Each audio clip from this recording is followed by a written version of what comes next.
Sarah, why don't you kind of lead us in this discussion of our cosmic origin? Oh, okay. So where do I begin? So I feel like all of us have known each other for many, many, many, many, many, many, many lifetimes. Probably as star seeds, then again as spirit animals, elementals.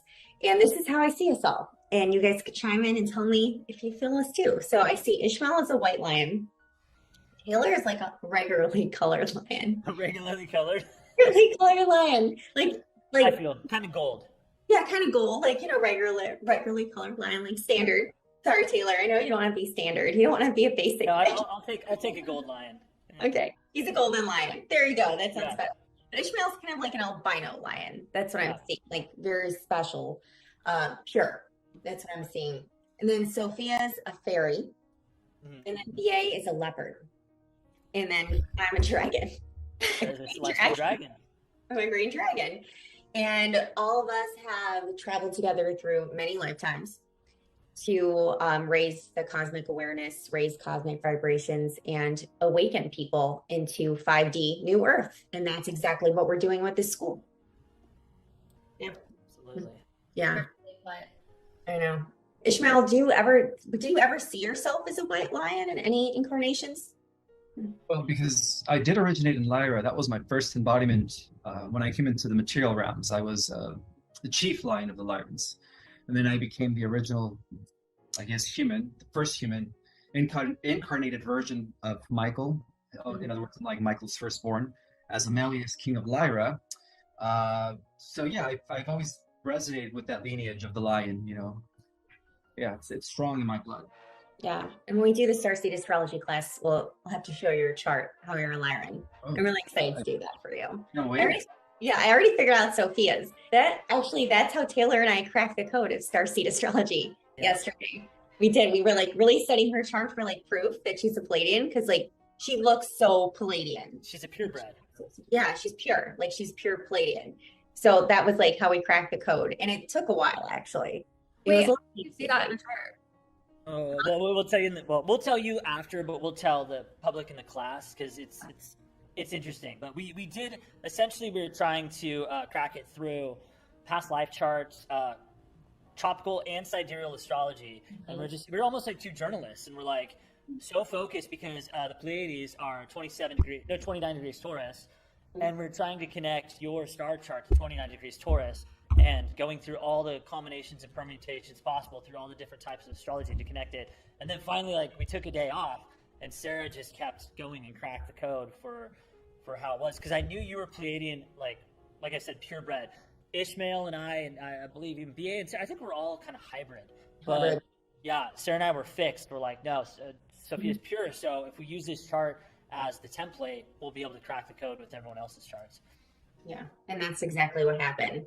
Because I had to give it up for a little bit. You know, things should be easy. Download should be easy. And when it gets too complicated, you know, just to like switch it up. Just go do something else, go meditate, go eat some food, whatever you need to do, and then come back to it later. And it's when your mind's in that relaxed state, not in that hypervigilant state, is when we receive downloads. Yeah, So, relate to that. That is so true, Sarah. yeah. And even as a writer, you know, if I'm not in that state of mind, there's no transmissions coming in. I can't write anything. You know, it's like I'll sit there in front of the computer. I'm like, okay, what am I going to say next? Yeah. When I'm in that state of mind, it just kind of flows effortlessly, and I'm just like, and I'll be doing that for like an hour or two, and then time goes by so fast, and it's been 2 hours, and I got to remind myself to eat. You know? Yeah, exactly. Yeah, exactly. It's like when you're in it, you're in it. It just flows. And that's how we know to keep going. It's with the flow. But it's like if we have to push into that. And I think that's why a lot of us don't work with those 9 to 5 jobs, even though I feel like all of us have those 9 to 5 jobs and we're very successful in those. But once you start that ascension process, you can't work in that forced schedule anymore. You can't be a creative, dynamic being in a forced schedule. Taylor's like, no. I'm just looking at Taylor's face. Taylor, what are you shaking your head for? I Never was had not 9 to 5? getting a 9 to 5 job. I'm a terrible employee and a fantastic entrepreneur. Okay, I don't know how else to put it. I can't work for other people. I can only work for myself. I will put in 14 hours a day for myself, and I will go hide in a closet for someone else. I think he literally. I used to work in a hotel. I had the master key to every single room there, and I had a radio, so I would just peace out and go work on my laptop my entire shifts, and they'd have to send a search party for me. It's hilarious. I relate. I can't Yeah. do. I've done the 9 to 5. I've tried every single job. I'm like, I can't just. I get mad when someone tells me what to do because like Yeah. I'm just a powerful person. So when someone's like, "You need to be here on time," I'm like, "I was at Starbucks getting a coffee. I don't really understand like why you're telling me because I'm 5 minutes late. Like, you want me to perform my best or my worst? Like, don't tell me what to do." I need to be caffeinated. I need to be caffeinated to get through this shift. So Exactly. To deal with your BS, I need caffeine. What do you want from me? right, and I'm out of here. Like I was in like the most like militaristic, besides the military environment that you can possibly be in public schools, where like everything is regimented by bells. It was like I have to run to pee, and there's a line to pee. It's like I can't deal with this anymore. I want to pee when I want to pee. I want to eat when I want to eat. Like no, it's just not going to work. Like humans thrive when they have space to create, not when they're on some militaristic schedule. So I feel like in New Earth, and that's part of our school too. It's like New Earth is going to need schools for children where they can like learn at their own pace and not be in these like regimented schedules, because that's like the Capricorn world. When what is Capricorn ruled by? Satan, the devil Kai. This whole 9 to 5 thing has designed as modern day slavery, so that's why it's very hard for the star seeds to handle a 9 to 5 job or even be told what to do. It's like that for all of us. It's hard for me to work in a company where I have somebody telling me when to clock in, when not to clock in, or what to do. It's very uncomfortable. And just like Taylor, I'd rather work myself and work 20 hours a day and barely sleep than work for somebody else for 2 hours a day. It's just, and that's what I've been doing now. I've been doing interviews after interviews, and it's just, I love it. I've been writing, but I'm working for myself. Yeah. You're killing it. You're building your own empire. That's what we're all doing. We're all making ourselves rich. So, Well, it's a collective empire that we're all building together. Yes. High Yeah. five. High five. Yeah. Hey, Sophia, what's your how do you do at jobs? I feel like I know the answer. I want to hear it from you. Standard jobs versus teaching astrology. What are your thoughts? I always hated jobs in this world. I just didn't get it. I was like, I'd rather not live on Earth if I have to live my life in a 9 to 5. I knew you were going to say that. I feel it. And it's not my thing. Your Pisces make Realm is by Saturn and the moon, like together. Like the energies together, like is what rules this realm. Yeah. yeah. But Yeah. when you feel passionate about something, you could do it the rest of your life. Yeah. Yeah, then it doesn't even feel like work. Like the money doesn't matter. Nothing matters. If you're passionate about something, that's like you're. I agree with you, Sophia. That's so true. If you're passionate about something, it's not about how much you're making. It's that you're doing what you like to do, and that's where it's at, I think. We're all thriving now, and it's not like you both were saying, it's not just about money. It's just about like every day seems effortless. It seems absolutely effortless because we're living in our purpose, and that's like something that the Matrix tries to like really just siphon off of people, their purpose, so that they become automatons, like that movie Minions, right? They just become like minions, doing the bidding of the dark, and they just live like purposeless lives. And when you're in your purpose, like every day feels like you're on vacation. Every day feels like a dream. Absolutely. Speaking of that, are you guys coming to Key West for my birthday? Yeah. Just tell me the dates, and I'll buy. The tickets. Okay, because it's gonna be fun. It's gonna be a great weekend. Okay, we'll talk about this after the show. Yeah, and Ismael, you're invited too, but we'll talk about everyone it. is invited. Of course, all the stars. Everyone's invited. Yeah. Starfleet Key West weekend. Yeah, exactly. So all of us, I think. Okay, I know this story isn't that sexy, but I think all of us met through Instagram. Is that correct? Mm-hmm. Yeah. Okay, so Sarah, should we talk about that, or do you want to do a little Akashic reading, or do you want to like talk about how we're all connected in past lives? Because our past is, well, okay, let's talk a tiny bit about real life, because forget meeting on Instagram, but like what we did with that. So BA and I started a podcast together, and that was kind of the thing within the first few weeks. Me, BA, NBA started a podcast, and then Sarah and I started a separate podcast, and that was the genesis of all of this. And that was over a year. It was probably almost a year ago to the day. Yeah, it's And- been a year. Yeah, it's been a year. Because I looked at my calendar actually, and I remember you and I were working on the podcast trying to figure out how to use Zoom. Yes, yeah, we're doing like how do you stream Zoom on YouTube and all that. And the guests on our podcast, Sarah, you were our first guest. Sophia was one of our guests, and Ishmael was one of our guests. Wow.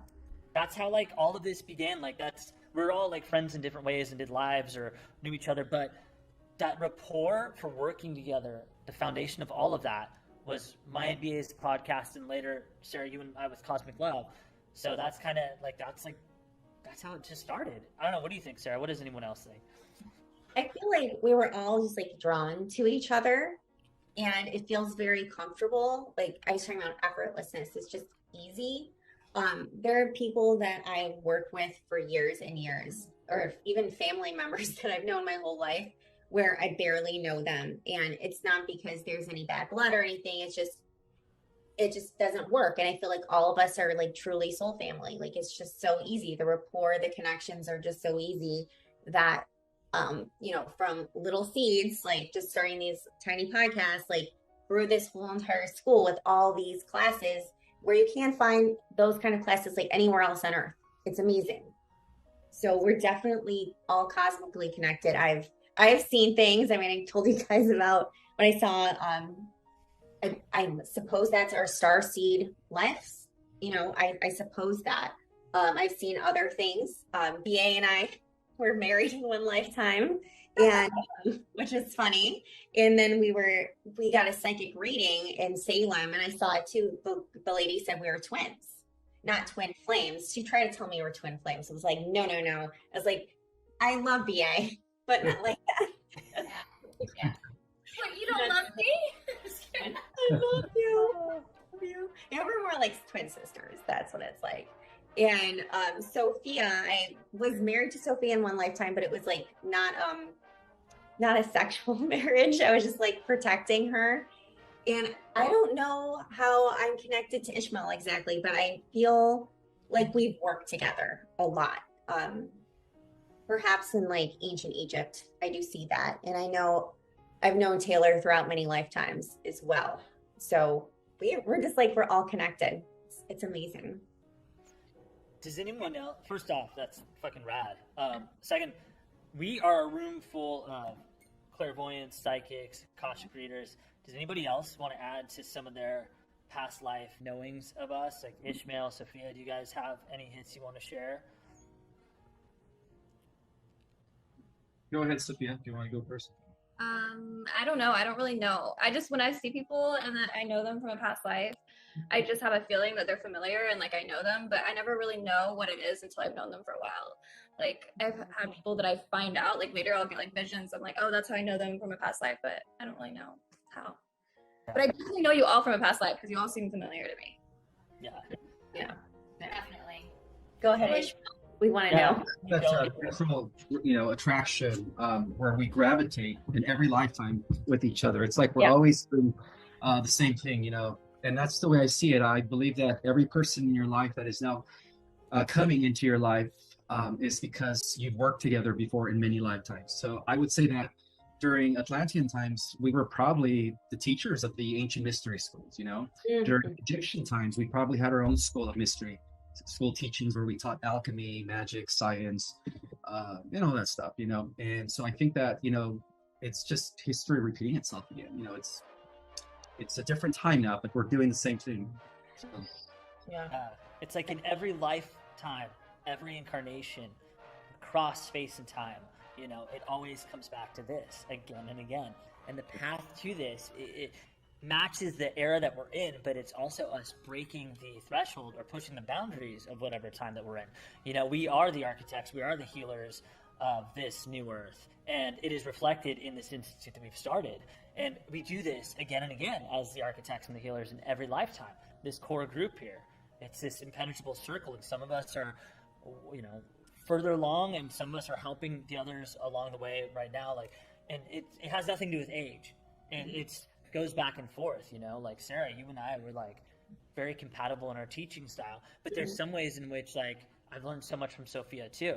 And then Yeah. Gabe's just like my fucking ride or die, just like started all this in the trenches with me. And then Ishmael, we have this like, we both came into each other's lives. It was very mutually beneficial time. Like just alchemically, like I needed you, you needed me. Like let's start this right now. And Ishmael's kind of the fuel that really launched. It was like my idea, but his fuel that launched it. You know, I don't know. Ishmael, you got any thoughts on that? I agree, brother. I think that it was all divinely orchestrated, by each and every single one of our higher selves that is guiding us to do what we're doing here. And so, yeah, I felt the same way when I met you. I felt like there was something deeper than just a friendship. Like, wait a minute, we have something that we need to do here together. We have a project that we need to finalize, something that we failed to do in Egyptian times and Atlantean times. But this time we're going to be successful. Let's do, you know what I mean? Yeah. And it's so wild because you're talking about Egyptian times and Atlantean times, but you and I met at a Starbucks to talk about this. So, like, the setting doesn't matter. Like, you know what I mean? It's like, dude, it's what you do with it. Focus, will, and intention. Sarah and I just got out of the magic classes. I teach all the time. Focus, will, and intention. Who gives a shit, like, if you live in a studio or a mansion? It's like, this is our time. And as the architects, as the healers, as the magicians, as the alchemists, like, we are the creators of this life, and the lattes and the energy drinks don't matter. It's the imagination that we put into this stuff, Yeah, it's all the intention, and we have manifested so much in such a short amount of time because the purpose is for the highest good of the universe. It's not just for greed. It's not just for fame. I know we've had some interesting comments about that, but it doesn't really bother me because I know where I stand. I know where all of us stand, and we're here for the right reasons. We're here to help people. At the end of the day, yeah, it does help us eat, pay our rent, buy clothes, do nice things for ourselves. But we are doing that all for everybody's highest good. So that is such a big deal to the universe that we're going to be rewarded. And anybody who does this kind of work, you're going to be rewarded. That's just a given. Yeah. Well, I think overall, if people are doing any type of work or anything that has to do with activating, awakening others or even serving others by teaching them the tools and techniques so that they could access their own power, because that's what it's all about. We're doing a service to the collective. Mm-hmm. Definitely. Yeah, we are serving the collective. And Ishmael, like, you've woken up so many people. Like, I feel like your message has just gone across like space and time. It has transcended age, it has transcended race, and it's really amazing. And I feel like all of us, like, you're almost, this is how I see you. It's like I don't want to say the captain, because it's like beyond the captain of the ship. There's some name I can't think of the name right now. It's not like you're driving the ship. It's like you're like in like the control tower. Yeah, he's the commander. Exactly, Taylor. He's the commander. He's commander. He is. Yeah. It kind of sounds like Star Trek, but he's commander. We get t-shirts. But in my ship, we're all equal. Every single one of us is the commander to themselves. True. Yeah, it's true. You don't rule with an iron fist or anything like that. But I just feel like spiritually, he's the commander. He's the commander in chief spiritually. You see it? So Sarah, you talked about the comments, so we might as well talk a little bit about that, because I have a strong question for you three, because you three are three of my favorite people on the planet by absolutely, so far I can't even express it here. But why do you think you three trigger people? Like, why do people not want to give you guys a chance and like just listen to podcasts and just enjoy your goddess energy? What is it that they're so judgmental of? Like, what is driving these people like into this place of negativity and low vibe comments? I think it's like collective programming. There's like a wounded feminine, and people tune into that. It's like the collective. Like Pisces is tuned into the collective, so like I can feel it. But like, yeah, people have always been super judgmental of me and like assume things of me, and people will just do that. But like once we start empowering women and like stepping up and like taking back power, I think it will happen less. But like women will like tune into that and do what men do and like bring down other women. But like There's no point of that. Like, we need to like embrace our femininity and like not ask for permission to like say what we want, do what we want. Yeah. Why are women all misogynistic toward you? I haven't heard one guy say a bad thing, and all these women are like just like heated. I think it's just a lot of insecurity, and like Sophia was saying, it is programming. It's a lot of it's, instead of being divine feminine, being open and actually being proud of your femininity, it's a lot of women who are very wounded, so they masculinize themselves, you know, by not leaning into their beauty, and then they become very jealous of women who do lean into their beauty, and they use that programming to stereotype as that, oh, you're stupid, you don't have anything to say, you're just, you know, an adult film star. Like, just an adult film star. I really laughed at that one. I was like, what gave you that impression, you stupid idiot? Like, I was like, what? I was like, that's ridiculous. Just But like, even if you were, who gives a shit? Who cares? I What the know, fuck but does that matter? I know, but the thing is, it's like, I don't know, we just had like our faces there. It was headshots. It was like nothing. So I thought it was hilarious. And like you said, Taylor, like, that's somebody's choice. That's somebody's choice. But to devalue somebody's spirituality and, you know, their intelligence based on their looks is really low vibe, and it is wounded energy. I don't care if you're feminine or masculine, but especially if you're feminine, you are not operating in sisterhood, because we should all be here for each other in sisterhood, and you know, lift each other up in whatever gifts we have. And we all look different, and some women, you know, aren't as blessed physically as others, but that doesn't mean that they're not blessed in other ways. And we're not trying to devalue other women by leaning into our beauty, period. End of story. Period. We're just embracing ourselves, and we came to this earth with this shell. You know, we are more than just our shell, and that's what, for me at least, I've been trying to prove that to people in general my entire life. I'm like, I am so smart, I have a great personality, like, I'm more than just my shell. Like, I'm here to uplift the collective, and it's just like, I'm constantly beaten down by these women that, I don't know, it's just like they've been hurt, and they need to just work on themselves, they need to work on their shadow self, they need to just not hate. And I feel like it's a lot to ask for right now, because they're just coming out of the woodworks. But it's like, at this point, it's like the other day, like, we were just like laughing at it, like the comments are just so funny, like I was laughing at it. It's like, I don't lose sleep over this stuff, you know. It's It was funny. so funny. It was so funny. Like, BA and I were thinking about making a reel. We might still make it, where we're gonna wear like, you know, like jumpers with turtlenecks and act like, you know, I don't know, we were just like servants, like Handmaid's Tale, and then we were gonna like split it with like lingerie, you know, just dancing wild. Because the thing is, it's like, we should be in our creative sacral chakra expression of who we are, and that's really going to light us up. Now, if other people don't want to do that, that's fine, and they don't want to watch it, then that's fine. But like, don't knock it. Like, maybe they need to actually lean in more to that side of themselves too. That's probably what it is. They're afraid of their own sexuality. Yeah. Think of that. So weird that like being feminine means that you're stupider. Like, if you're more feminine, people will think you're dumber, or you don't know what's going on. It's like, why can't that be like a different type of intelligence, like wisdom or like whatever? Yeah. Right. Absolutely, Sophia. And it's weird too, because like sacred sexuality and divinity just seems so intertwined with me. I memean, anybody ever been to the Sistine Chapel? Ever seen Greco-Roman artwork? It is extremely nude and provocative, and it's supposed to be in the image of the gods, you know, which we're modeled after. And it's like, Celtic, the pantheon of Celtic gods and goddesses is extremely sexual.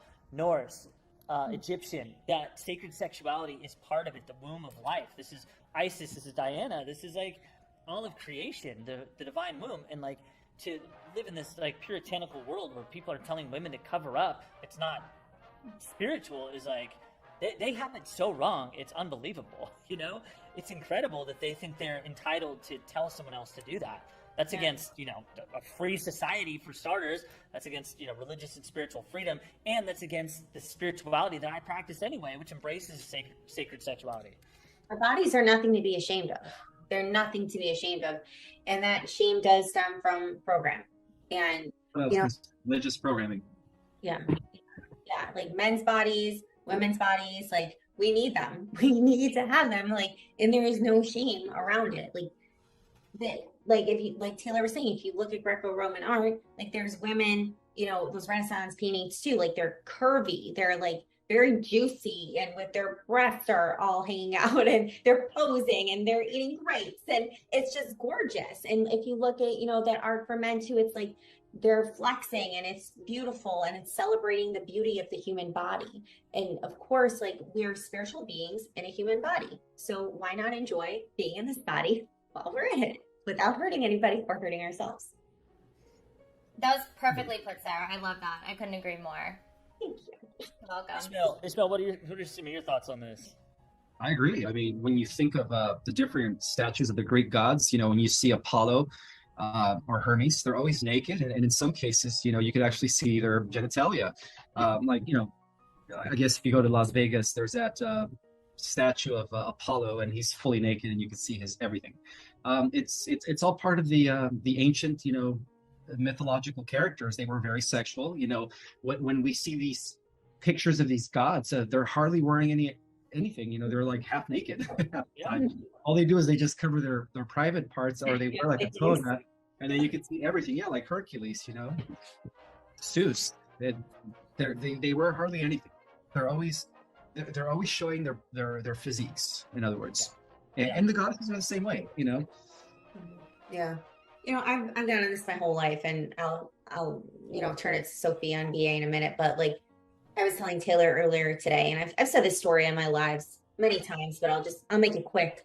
But when I worked overseas, and it was a lot of the teachers there were, you know, they had a lot of advanced degrees, master's degrees, multiple master's degrees, multiple PhDs, and a lot of the women there judged me, and they're like, well, you're blonde, you're from Texas, you're a cheerleader. How could your scores be so high? Maybe we should do an investigation.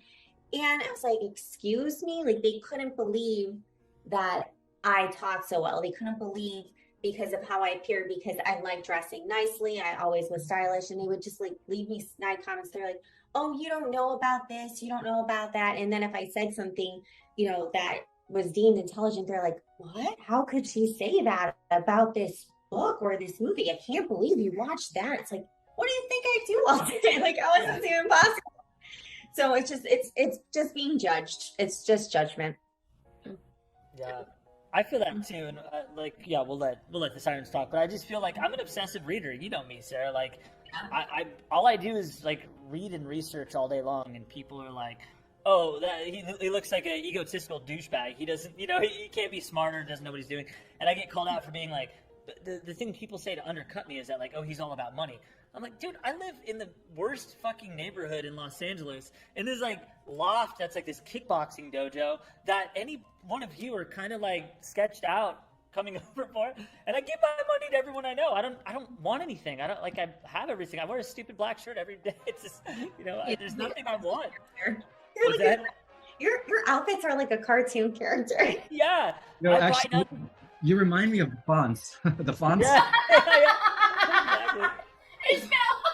Exactly. That's before Sophia's time. Is it show Happy Days where there's like the biker, the 50s guy? Yeah. Always wearing black shirts with the jeans, you know, and the rings. But it's like people say, oh, I'm doing the mystic arts for money. I'm like, I want nothing. I don't give a fuck about money at all. Like, I would rather, you know, I tell people I invest in people. Like, I don't have any materialistic desires, you know? You do. You're a pure heart, and you have invested in people, and that's good karma coming back to you for everything that you've done. Yes. When you get back tenfold. Yeah, definitely. That's what matters. The heart. The heart matters more than the outside and all the judgment. And all of us are divinely blessed because of all the beauty that we put into the earth. It has nothing to do with our physical beauty. It has everything to do with how beautiful we are inside. And like BA, when women or even men misjudge you, I'm like, you are the most kind, giving person that I've ever met, especially like women that I've ever met. Like, you don't compete with other women. You give the homeless, like you give to the women's shelter. You speak at the women's shelter. Like, you're a courageous, wonderful, charitable, loving soul, and you are blessed because of it. And you've gone through it too, but you're blessed now. You're gonna make me cry on air right now. That was. I want to like add on that. I want to like put some layers on it because you and I have worked together obviously for fun, but then in like our podcast and business capacity for, I've known you like almost 2 years now. Yeah. You have been nothing but positive the entire time. And you and I have had insane business meetings together, like hours and hours and hours on the phone, filling out papers, dealing with financial situations. You were always positive. And I know you well enough where it's like you couldn't have possibly faked it the whole time. I've known you too long now. Yeah. You are always positive. You always have nice things to say. You always have love to give. You always give people chances. You never talk shit about anybody ever. Like your heart is just always full, and you're so positive all the time. And you are like kind of the light of this group. You know, it's like, I don't know, it's amazing. I just want you to know that here too on the podcast. I love you. You guys both too. I know, right? Thank you. Love. My soulmate, man. It's nice to hear that once in a while because I don't hear that all the time. Yeah, you're my fucking ride or die soulmate in this crazy life. Love you both. All right. Sarah, do we go around the room? You just give everybody hugs. We're all here together. We just all hug. Oh. Anyways. I know, right? Yeah. So, you know what? Let's talk about this now. So, as this crazy world is getting crazier, and as the solar flash is approaching, like my space weather app is going off many times a day. I don't know if you guys have it. I'm sure Ishmael has the space weather live app. It's going solar flare, solar flare, solar flare. You know, what can we do? What can we all do to contribute to keeping things light, keeping things fun, keeping things humorous during this very bizarre time and transitional chapter on Earth? So whoever wants to go first. I say just stay in control of your own thoughts and your own emotions, and don't react to the circumstances, you know, because our thoughts or emotions are what's constantly co-creating our own reality every second of the day. So, you know, don't let other people affect you guys, you know, just stay in your power, because when you react, you actually begin to give your power away. And that's why I don't react to some of the haters out there that are trying to destroy my character. You know, people are spawn Oh this no. guy The energy is too strong. all over social. He's not worth my time. He's exactly. Yeah, it's like he's only portraying a reflection of his own unwanted masculinity, and that's what haters do. Haters reflect their own internal imbalance on others, and so that's why I don't respond to people, because it's not worth giving my energy. You know, I stay my power by doing so. I do pray for them though, of course. You know, because they're still children of the one. They're just, you know, very unhealed. Yeah. Well, I think a lot of us are going through this with family members as well. And for the people who are watching on YouTube, when I say us, I'm not just talking about the people on this video. I'm talking about us as in Starseed. So that's what I mean by the pronoun us. I needed to clarify that for a few people out there. Yeah. Yes, because the comments I'm reading right now, like we need to clarify that. Like we're Yeah, talking about all of you. Yes. Stars, not just us. Yes, exactly. Well, I just want to add to Ishmael's point, because I'm not as evolved when it comes to that. I'm extremely protective, and one of the reasons why I'm very protective, it's more so I think it's about BA and Sophia, because you know, we're all bringing you into this. I've seen potential in you two for a long time. And I knew when we started the Mystic Arts eventually that you two would be coming in as teachers. And I want that to, because it's kind of under my, like, guidance a little bit. I want it to be a safe space for you two, because I know that in time, you guys are going to be the best of the best. And I don't want to see people interfere with that too early. Ismael, you've been teaching and talking about starseed cosmology and researching it 20 years. Sarah, you've been doing astrology for forever. And I want to bring in Sophia and BA into a safe space here at the Mystic Arts that, you know, I know that people are giving you guys chances and that you are defended, that people have your back, and they need to just give you a chance and take your classes. And so when I see people like putting, you know, like saying judgmental things to you two, it makes me think like, I know you won't because you're way too strong for this, but I don't want either of you two to walk out because it hurt you and you're like, why should I do this? Everybody's just going to hate me anyway. You know, fuck all this. I'm quitting the Mystic Arts. So You're just gonna hate. No, I don't care about that. No, I know you don't. I know. To respond. I don't think you need to even like react or respond. Like it doesn't matter. It doesn't get to me. I think it's just stupid. Like it's coming from a lower place, a lower vibration. So it doesn't matter. We agree. I'm really happy to hear that. But can you see how like it actually hurts me more when somebody was like after you than if somebody was after me? Oh yeah, I see it. But I love it. I love your responses. It was like Yeah. daddy style. Daddy Leo. Yeah, I mean, I don't know. Like, you can say anything you want to me. I don't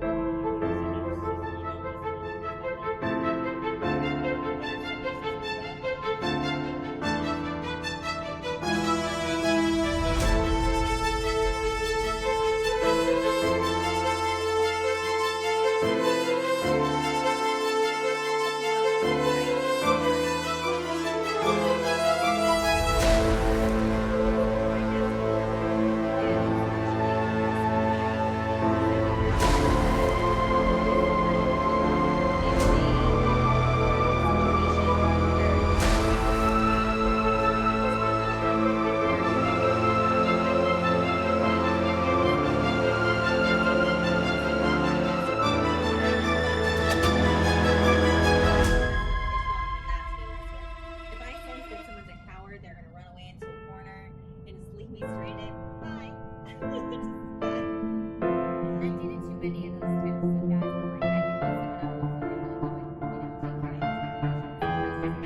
of. I could see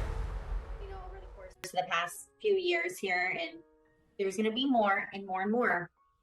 And like that's what's separating me from a lot of people that I used to, consider close, because every conversation is a fear-based conversation. It's a what if this happens conversation, or I better be careful of this situation conversation, or just like everything is focused on the worst case scenario instead of the best case scenario, which that's manifesting, actually speaking to reality, the worst case scenario.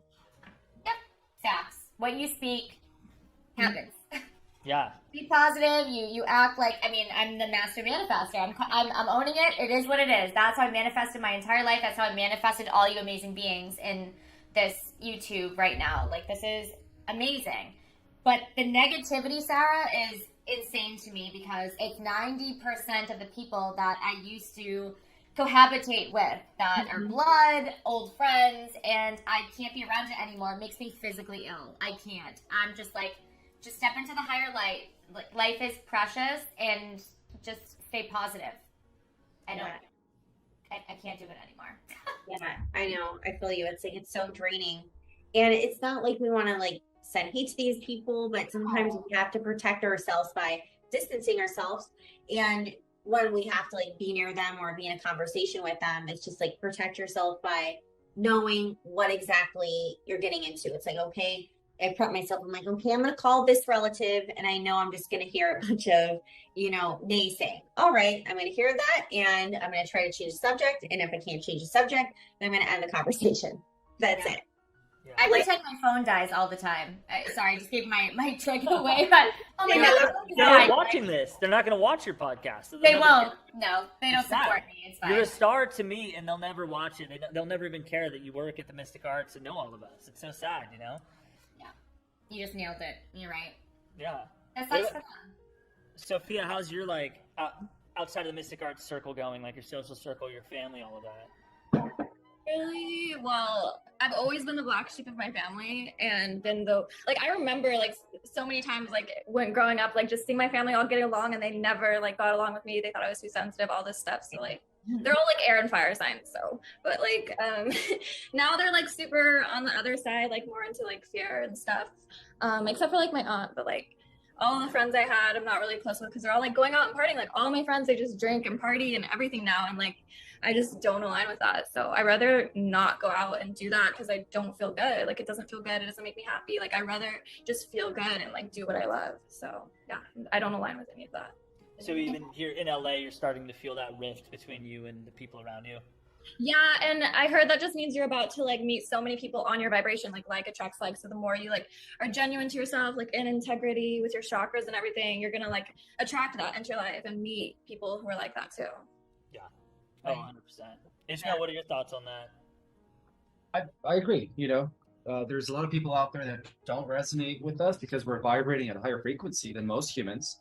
So it's best to just, like, you know, be selective as to who you allow in your inner circle of being, or who you even decide to communicate with, because there's always that exchange of energy taking place. You know, everybody you interact with, there is an exchange of energy, whether it's on the phone or in person. Yeah. So, you know, be protective of your own energy. But, you know, just to rewind a little bit, when people see me, when I'm at Starbucks getting a drink, or you know, a green tea, that is, I don't drink coffee or anything, they always wonder what I do for a living. Sometimes I'm there just typing, and when I say I'm a writer, they look at me and they're like, "You are a writer? What do you mean you're a writer?" You're a writer. I am just gonna do that. I know. Ishmael, you're a writer. Writer. And throughout my entire, you know, career, I mean, even when I had my 9-to-5 job, most people would assume, just because of the way I look, that I was either a fitness trainer or a Chippendale dancer. And I'm like, I could see that. It's not life. Listen, you have plenty of time if you still want to do that. Yeah. no. I'm kidding.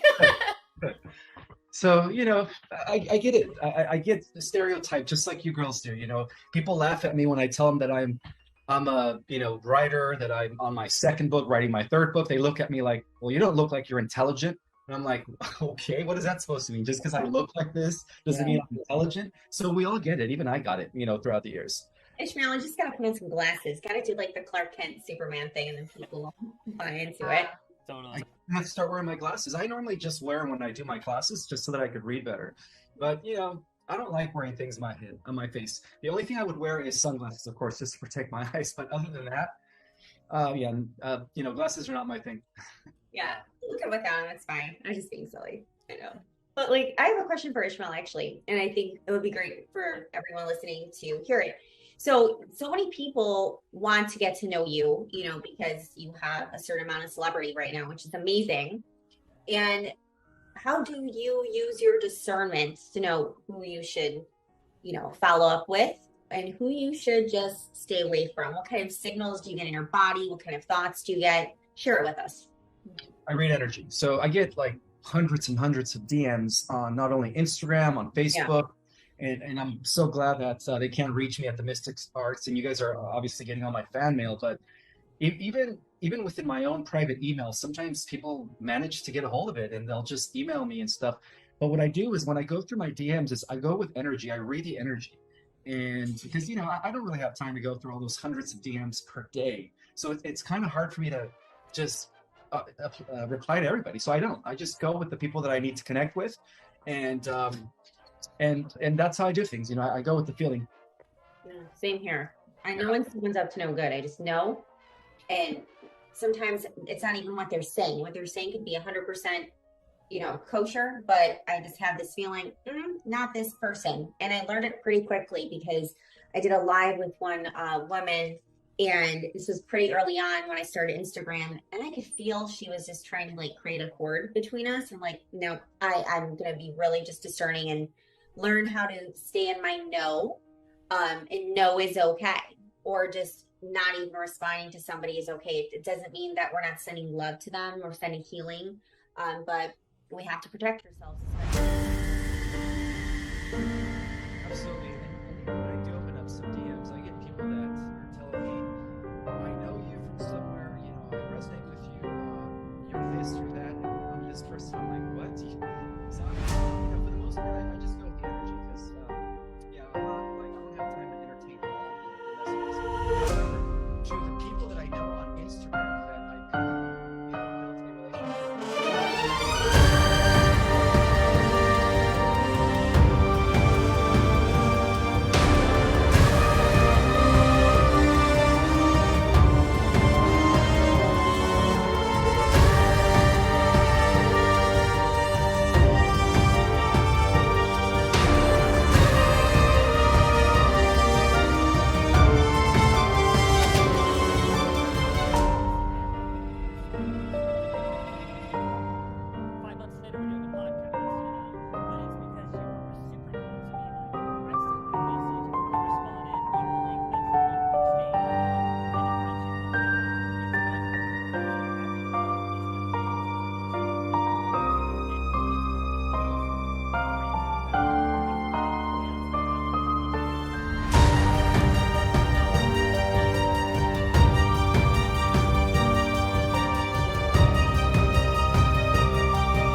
Connected, and it's okay for them to try, but it is a little condescending for them to believe that you have, like, you just described your methods for protection. Like, you're good, you know how to protect your astral being.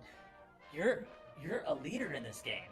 You know what I mean? Like, you don't need some, you know, person telling you that you don't know what you're doing and they do.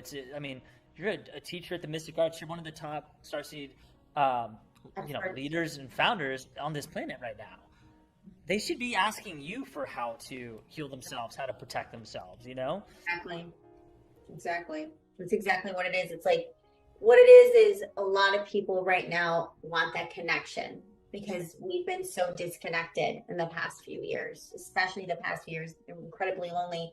And they want to, you know, connect with somebody, and especially someone like Ishmael, who seems so accessible, right? When you're on social media, you seem so accessible, especially if you teach classes and you know, you post on the daily, you're going to feel more accessible to these people, and they feel like they know you. Just like, you know, back in the day when we watched TV and that we watched the same newscaster, it's like, oh, it's the morning weather guy. And it's like, you Totally. yeah, it almost feels like he's part of your family. So they kind of view Ishmael as a family member, and they want to find some way to connect. So they say they're going to help him because they know that, you know, he's a good person and maybe he wants their help. So yes, exactly. I feel like he's the one who is the helper, and the only way that you can really help Ishmael is by, creating protection, not creating fear. Sending love, not creating more fear. Period. Well said, sir. Thank you. It's interesting how we're starting to turn into these, institutions for some people.